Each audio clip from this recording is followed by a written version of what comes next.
বিসমিল্লাহির রহমানির রহিম। আসসালামু আলাইকুম ওয়া রাহমাতুল্লাহ। প্রিয় দর্শক, আপনারা শুনছেন আলোর পথে। আজকের ছোট্ট শিক্ষণীয় গল্প, মিথ্যাবাদী রাখাল ও বাঘ। অনেক বছর আগে পাহাড় ও সবুজ বন ঘেরা এক গ্রাম ছিল। গ্রামের মানুষ ছিল সহজ সরল, আল্লাহ ভীরু ও পরস্পরের প্রতি সহানুভূতিশীল। এই গ্রামেই থাকত এক কিশোর রাখাল। তার নাম ছিল রফিক। রফিক খুব বড়লোকের ছেলে ছিল না, কিন্তু আল্লাহ তাআলা তাকে সুস্থ শরীর আর কাজ করার তৌফিক দিয়েছিলেন। প্রতিদিন ফজরের নামাজ পড়ে সে গরু ও ভেড়ার পাল নিয়ে পাহাড়ের ঢালে চলে যেত। গ্রামের মানুষ তাকে বিশ্বাস করত, কারণ সে ছিল তাদের আমানতদার। কিন্তু সমস্যাটা ছিল অন্য জায়গায়। পাহাড়ে সারাদিন একা থাকা রফিকের খুব বিরক্ত লাগত। সে আল্লাহকে স্মরণ করার বদলে বিরক্তি কাটানোর জন্য ভুল পথে ভাবতে শুরু করল। একদিন শয়তান তার মনে কুমন্ত্রণা দিল, একটু মিথ্যা বললে কি হয়? মানুষ ভয় পাবে, ছুটে আসবে, বেশ মজা হবে। রফিক আল্লাহকে ভুলে গেল।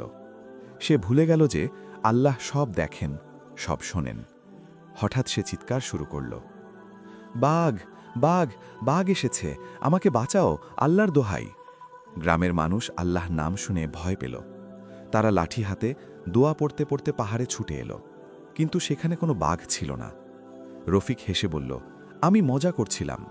গ্রামের একজন বয়োজ্যেষ্ঠ মানুষ বললেন, বাবা, মিথ্যা বলা হারাম। রাসূলুল্লাহ সাল্লাল্লাহু আলাইহি ওয়াসাল্লাম বলেছেন, মুমিন মিথ্যাবাদী হতে পারে না। রফিক মাথা নাড়ল, কিন্তু তার অন্তরে অনুশোচনা জন্মাল না। কিছুদিন পর সে আবার একই কাজ করল। আবার চিৎকার, আবার মিথ্যা। এবার গ্রামের মানুষ খুব কষ্ট পেল। তারা বলল, যে আল্লাহ নাম নিয়ে মিথ্যা বলে তার কথায় আর বিশ্বাস নেই। গ্রামের লোকেরা সিদ্ধান্ত নিল, এরপর আর রফিকের ডাকে সাড়া দেবে না।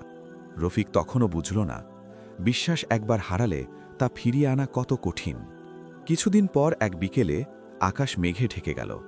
হঠাৎ পাহাড়ের ঝোপ থেকে একটা হিংস্র বাঘ বেরিয়ে এলো। এবার সত্যি বিপদ। রফিক ভয়ে কাঁপতে লাগল। সে চোখের পানি ফেলতে ফেলতে চিৎকার করল, বাঘ, বাঘ, আল্লাহর কসম, এবার সত্যি, আমাকে বাঁচাও। কিন্তু গ্রামে কেউ নড়ল না। লোকেরা বলল, ও মিথ্যাবাদী, আবার মানুষকে ঠকাতে চায়। রফিক বুঝতে পারল, আজ তার মিথ্যার ফল সে নিজেই ভোগ করছে। বাঘ এক একে পশু ধরতে লাগল। রফিক মাটিতে বসে কাঁদতে লাগল, আল্লাহকে ডাকতে লাগল, হে আল্লাহ, আমি ভুল করেছি, আমাকে ক্ষমা করুন। আল্লাহ তাআলার রহমতে বাঘের গর্জন শুনে কিছু মানুষ দৌড়ে এলো।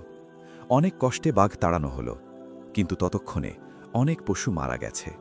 গ্রামের বয়োজ্যেষ্ঠ লোকটি রফিকের মাথায় হাত রেখে বললেন, বাবা, আজ যদি তুই আগে মিথ্যা না বলতে, আজ সবাই তোর কথা বিশ্বাস করত। রফিক কাঁদতে কাঁদতে বলল, আমি আল্লাহর কাছে তওবা করছি, আমি আর কখনো মিথ্যা বলবো না। সেই দিন থেকে রফিক সত্যবাদী হয়ে গেল। সে বুঝে গেল, মিথ্যা ঈমানকে দুর্বল করে, সত্য মানুষকে সম্মানিত করে। আল্লাহ সত্যবাদীদের ভালোবাসেন।